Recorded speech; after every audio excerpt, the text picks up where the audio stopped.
24 News, Power of Journalism. నమస్తే, welcome to pen power news. నేను తరంగిణి. ముందుగా బులెటిన్లో హెడ్లైన్స్ చూద్దాం.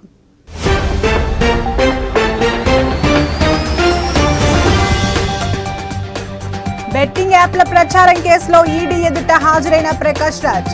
దాదాపు 5 గంటల పాటు విచారించిన అధికారులు.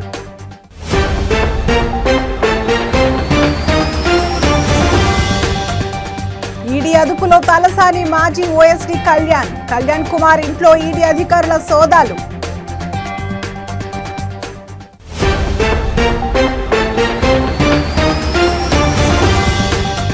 తెలుగు రాష్ట్రాల్లో సంచలన కేసు సృష్టి టెస్ట్ ట్యూబ్ రేపీ సెంటర్. వెలుగులోకి సంచలన విషయాలు.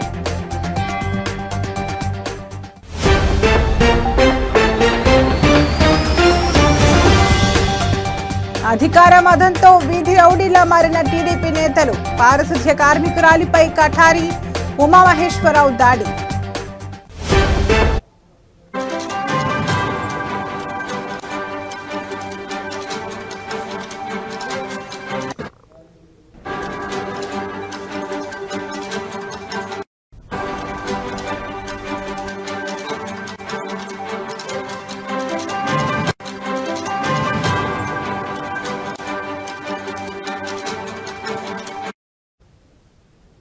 బ్రేకింగ్ న్యూస్ చూస్తున్నాం. బెట్టింగ్ యాప్ల ప్రచారం వ్యవహారంలో తనకు నిర్వాహకుల నుంచి ఎటువంటి డబ్బులు అందలేదని సినీ నటుడు ప్రకాష్ రాజ్ తెలిపారు. బెట్టింగ్ యాప్లకు ప్రచారం చేసిన కేసులో ఆయన ఈరోజు ఈడీ ఎదుట హాజరయ్యారు. ఈడీ అధికారులు ఆయనను దాదాపు 5 గంటల పాటు విచారించారు. విచారణ అనంతరం ఆయన మీడియాతో మాట్లాడుతూ బెట్టింగ్ యాప్లతో డబ్బులు సంపాదించవచ్చని ఎవరూ భావించవద్దని సూచించారు. ఇక నుంచి అలాంటి వాటికి తాను ప్రచారం చేయనని స్పష్టం చేశారు. ఈడీ అధికారులు తాను చెప్పిన విషయాలను నమోదు చేసుకున్నారని చెప్పారు.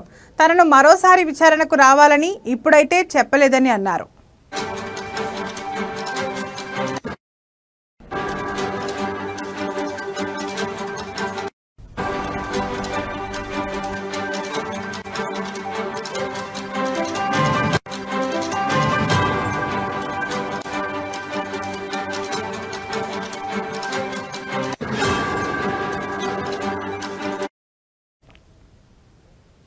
బెట్టింగ్ యాప్ల ప్రచారం వ్యవహారంలో తనకు నిర్వాహకుల నుంచి ఎటువంటి డబ్బులు అందలేదని సినీ నటుడు ప్రకాష్ రాజ్ తెలిపారు. బెట్టింగ్ యాప్లకు ప్రచారం చేసిన కేసులో ఆయన ఈరోజు ఈడీ ఎదుట హాజరయ్యారు. ఈడీ అధికారులు ఆయనను దాదాపు 5 గంటల పాటు విచారించారు. విచారణ అనంతరం ఆయన మీడియాతో మాట్లాడుతూ బెట్టింగ్ యాప్లతో డబ్బులు సంపాదించవచ్చని ఎవరూ భావించవద్దని సూచించారు.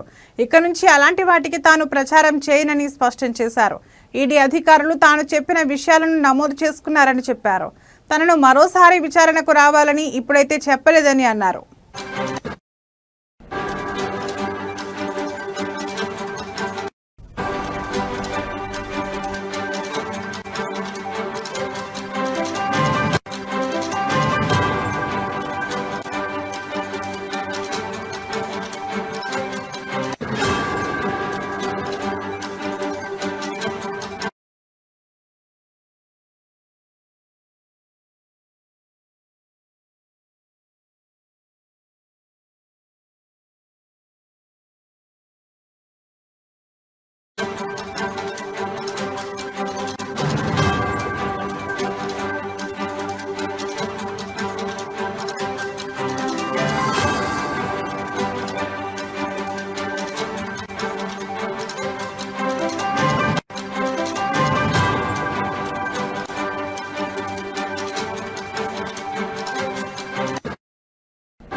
బ్రేకింగ్ న్యూస్ చూస్తున్నాం. బీఆర్ఎస్ ఎమ్మెల్యే మాజీ మంత్రి తలసాని శ్రీనివాస్ యాదవ్ యొక్క మాజీ ఓఎస్డీ కళ్యాణ్ కుమార్ ను కొద్దిసేపటి క్రితం ఈడీ అధికారులు అదుపులోకి తీసుకున్నారు. గొర్రెల పంపిణీ స్కీమ్లో 700 కోట్ల రూపాయలు కుంభకోణం జరిగినట్లు ఏసీబీ నమోదు చేసిన ఎఫ్ఐఆర్ ఆధారంగా ఈడీ అధికారులు కళ్యాణ్ ఇంటితో సహా హైదరాబాద్లోని 8 ప్రాంతాల్లో సోదాలు నిర్వహించారు. ఈ సోదాల్లో పలు కీలక డాక్యుమెంట్లు, భారీగా నగదును స్వాధీనం చేసుకున్నారు. కళ్యాణ్ను సుమారు 7 గంటల పాటు విచారించినట్లు సమాచారం.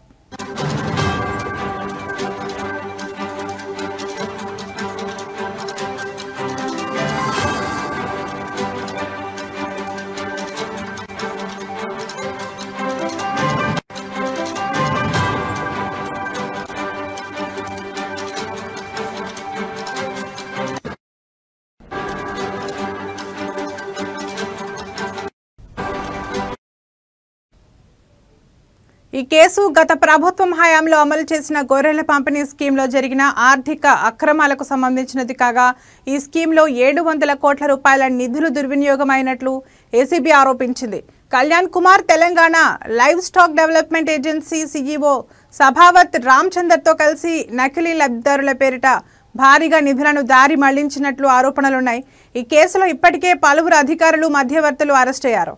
Prevention of money laundering act కింద కేసును నమోదు చేసి ఆర్థిక లావాదేవీలను పరిశీలిస్తోంది ఈడీ. ఈ స్కీమ్లో భారీగా నిధులు నకిలీ ఖాతాలకు బదిలీ అయినట్లు ఏసీబీ గుర్తించింది. ఇందులో కళ్యాణ్ కీలక పాత్ర పోషించినట్లు అధికారులు చెబుతున్నారు. అయితే తలసాని ప్రత్యేక అధికారి కావడంతో ఆయనకు కూడా ఈ స్కామ్లో ఏమైనా సంబంధం ఉందా అని ప్రజలు అనుమానిస్తున్నారు.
బులెటిన్లో మరో బ్రేకింగ్ న్యూస్ చూస్తున్నాం. తెలుగు రాష్ట్రాల్లో సృష్టి test tube baby centre case సంచలనంగా మారిన విషయం తెలిసిందే.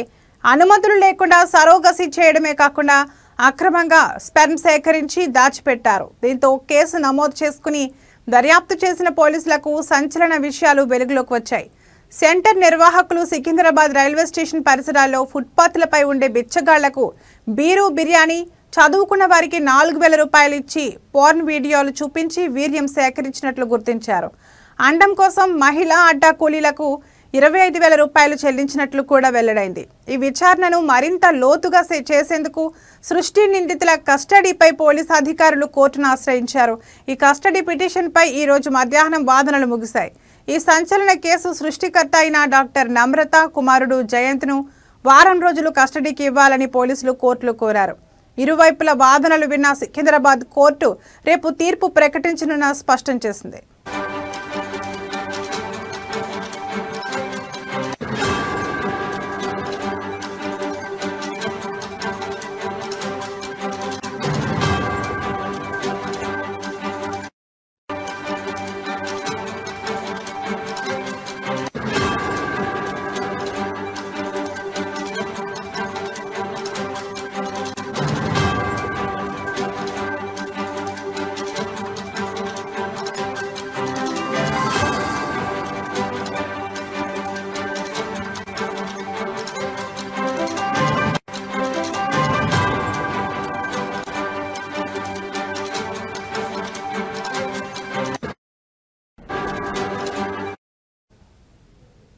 తెలుగు రాష్ట్రాల్లో సృష్టి test tube baby centre case సంచలనంగా మారిన విషయం తెలిసిందే.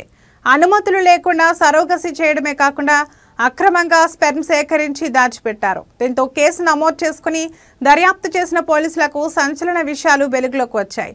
సెంటర్ నిర్వాహకులు సికింద్రాబాద్ రైల్వే స్టేషన్ పరిసరాల్లో ఫుట్పాత్లపై ఉండే బిచ్చగాళ్లకు బీరు బిర్యానీ, చదువుకున్న వారికి 4000 రూపాయలు ఇచ్చి పోర్న్ వీడియోలు చూపించి వీర్యం సేకరించినట్లు గుర్తించారు. అండం కోసం మహిళా అడ్డా కూలీలకు 25,000 రూపాయలు చెల్లించినట్లు కూడా వెల్లడైంది. ఈ విచారణను మరింత లోతుగా చేసేందుకు సృష్టి నిందితుల కస్టడీపై పోలీసు అధికారులు కోర్టును ఆశ్రయించారు. ఈ కస్టడీ పిటిషన్పై ఈ రోజు మధ్యాహ్నం వాదనలు ముగిశాయి. ఈ సంచలన కేసు సృష్టికర్త అయిన డాక్టర్ నమ్రత కుమారుడు జయంత్ను వారం రోజులు కస్టడీకి ఇవ్వాలని పోలీసులు కోర్టులో కోరారు. ఇరువైపుల వాదనలు విన్న సికింద్రాబాద్ కోర్టు రేపు తీర్పు ప్రకటించనున్నట్లు స్పష్టం చేసింది.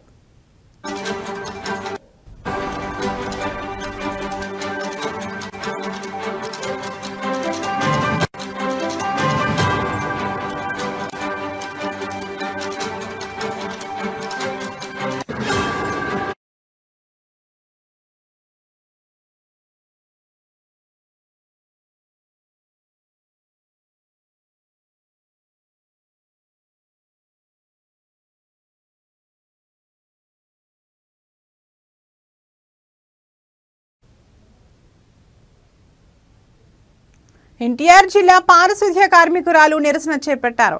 మైలవరంలో పారిశుధ్య కార్మికురాలు భవానీపై దాడి చేసి కార్మికురాలిపై టీడీపీ నేత కఠారి ఉమామహేశ్వరరావు అనుచిత వ్యాఖ్యలు చేశారు.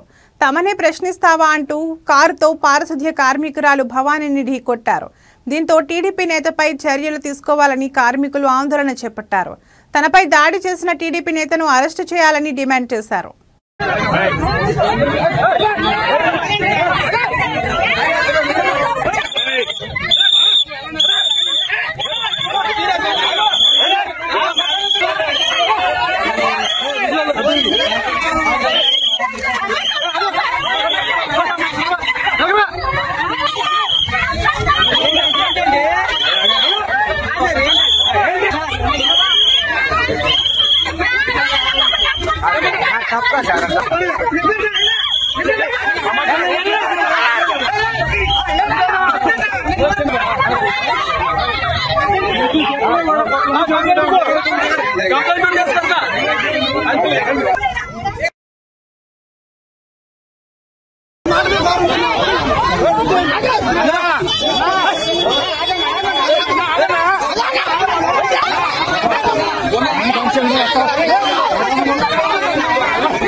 హైదరాబాద్లోని ముఖ్యమంత్రి రేవంత్ నివాసంలో టీపీసీసీ అధ్యక్షులు ఎమ్మెల్సీ బొమ్మ మహేష్ కుమార్ గౌడ్, వరంగల్ పశ్చిమ నియోజకవర్గ శాసనసభ్యులు నాయని రాజేందర్ రెడ్డి, ఎమ్మెల్యేలు కడియం శ్రీహరి, రేవూరి ప్రకాష్ రెడ్డి, కేఆర్ నాగరాజు తదితరులు మర్యాదపూర్వకంగా కలిశారు.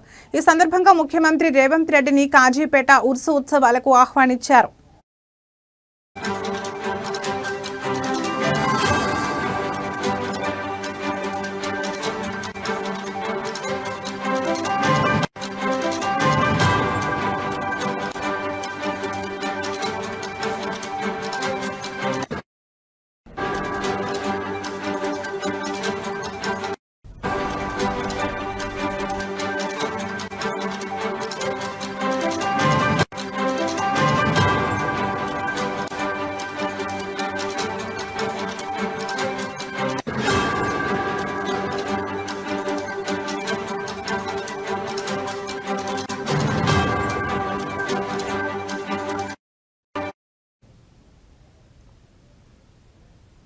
మాజీ సీఎం జగన్ రేపు నెల్లూరు జిల్లా పర్యటనకు విచ్చేయనున్న సందర్భంలో భద్రతా పరంగా Z+ కేటగిరీ సెక్యూరిటీ ఏర్పాటు చేసినట్లు జిల్లా ఇన్ఛార్జ్ ఎస్పీ తెలిపారు.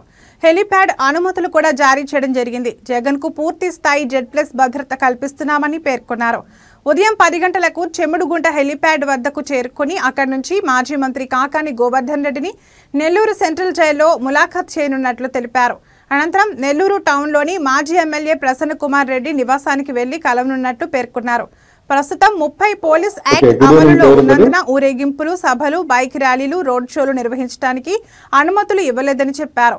రెచ్చగొట్టే నినాదాలు, బ్యానర్లు, ప్లకార్డులు వాడితే చట్టపరమైన చర్యలు తీసుకుంటామని హెచ్చరించారు. లాడ్జీలు, చెక్ పోస్టులు, వాహనాల తనిఖీలు చేపడుతున్నట్లు తెలిపారు. పరామర్శిస్తారు. అక్కడి నుంచి నల్లపురెడ్డి ప్రసన్న కుమార్ రెడ్డి గారి ఇంటికి వెళ్ళి అక్కడ వాళ్ళని కలిసి మళ్ళీ ఆయన ప్రోగ్రామ్ అది. దీంట్లో మనకు 10 o'clock నుంచి మధ్యాహ్నం 2 o'clock వరకు ఈ ప్రోగ్రామ్ ఉంటుంది. ఈయన తరఫున మనకు లోకల్లో ఉన్నటువంటి ఎమ్మెల్సీ గారు అయినటువంటి చంద్రశేఖర్ రెడ్డి గారు మనకు రిక్వెస్ట్ ఇవ్వడం జరిగింది. ఆ రిక్వెస్ట్ ప్రకారం మనం కూడా వాళ్ళకి ఎక్స్-సీఎం గారు ఇలాగా వస్తున్నారు ప్రోగ్రామ్కి, ఆయన పరామర్శ కోసం వస్తున్నారు, అలాగే ప్రసన్న కుమార్ రెడ్డి గారి ఇంటికి వస్తున్నారంటే మనం ఒక క్వశ్చనరీ కూడా ఇవ్వడం జరిగింది. ప్రోగ్రామ్ వివరాలన్నీ కూడా ఎవరు ఆర్గనైజ్ చేస్తున్నారు, ఇటువంటి ప్రోగ్రామ్స్ ఎక్కడెక్కడ అని అడగడం జరిగింది. అందులో భాగంగా వాళ్ళు ఈ పరామర్శ అలాగే ప్రసన్న కుమార్ రెడ్డి ఇంటికి రావడం జరుగుతుందని చెప్పారు. ఎటువంటి జన సమీకరణ చేయట్లేదని కూడా వాళ్ళు చెప్పారు. ఇది ప్యూర్లీ ఈ 2 ప్లేసెస్లో విజిట్ చేస్తారన్నారు. త్రూ హెలికాప్టర్ ద్వారా వస్తున్నారు. అందుకని జైలుకి ఫస్ట్ వస్తున్నారు కాబట్టి జైలు దగ్గర హెలిప్యాడ్ని అరేంజ్ చేయడం జరిగింది. దగ్గరగా ఉంటుంది, సెక్యూర్డ్ ప్లేస్ కూడా అక్కడ. సో జైలు దగ్గర డిపిసి దగ్గర ఏర్పాటు చేసినటువంటి హెలిప్యాడ్లో అరౌండ్ 10:30, 11 మధ్యలో అక్కడ ల్యాండ్ అవుతారు. అక్కడ మనం ఒక లిమిటెడ్ మెంబర్స్కే పర్మిషన్ ఇవ్వడం జరిగింది. 10 మెంబర్స్కే మనము పర్మిషన్ ఇవ్వడం జరిగింది. ఆ 10 మెంబర్స్ని కూడా ఐడెంటిఫై చేసి లోపల తీసుకోవడం జరుగుతుంది. అలాగే అక్కడి నుంచి జైలు పక్కనే ఉంది, జస్ట్ ఒక 1/2 కిలోమీటర్లో. అక్కడ వెళ్తే అక్కడ 3కి పర్మిషన్ ఇవ్వడం జరిగింది జైలు మాన్యువల్ ప్రకారం. వాళ్ళు వెళ్ళిన తర్వాత అక్కడ మిగతా వెహికల్స్ కానీ అక్కడ రెస్ట్రిక్టెడ్ ఏరియా కాబట్టి ఆ ఏరియాలో ఎవరు కూడా ప్రైవేట్ పర్సన్స్ కానివ్వండి, పబ్లిక్ గ్యాదరింగ్ అక్కడ ఎవరు రావడానికి వీల్లేదు. వస్తే వాళ్ళ మీద పక్క పర్మిషన్ లేదు కాబట్టి వాళ్ళని చట్ట ప్రకారం వాళ్ళందరి మీద కేసులు కట్టడం ఇవన్నీ జరుగుతుంది. అలాగే అక్కడి నుంచి బయలుదేరిన తర్వాత ములాఖత్ అయిన తర్వాత ఆ రిటర్న్ డైరెక్ట్గా నల్లపురెడ్డి ప్రసన్న కుమార్ రెడ్డి ఇంటికి వస్తారు. ఇది టౌన్లో ఉంది, సో సుజాతమ్మ కాలనీలో ఉంది. ఇది ఇక్కడికి వస్తారు. ఎక్కడ కూడా పబ్లిక్ ఆయన Z+ కేటగిరీలో ఉన్నారు కాబట్టి వాళ్ళ రిక్వెస్ట్ ప్రకారం మనం ఫుల్ ప్రూఫ్ బందోబస్తు ఇవ్వడం జరిగింది. ఎక్కడ ఎటువంటి అవాంఛనీయ సంఘటనలు జరగకుండా జగన్మోహన్ రెడ్డి గారి పర్యటన మొత్తం కూడా ఫుల్ సెక్యూరిటీ ఇవ్వడం జరిగింది. పబ్లిక్ కూడా వాళ్ళు. ఇవి ఇప్పటివరకు ఉన్న బులెటిన్ అప్డేట్స్. మరో బులెటిన్లో మళ్ళీ కలుద్దాం. నమస్తే.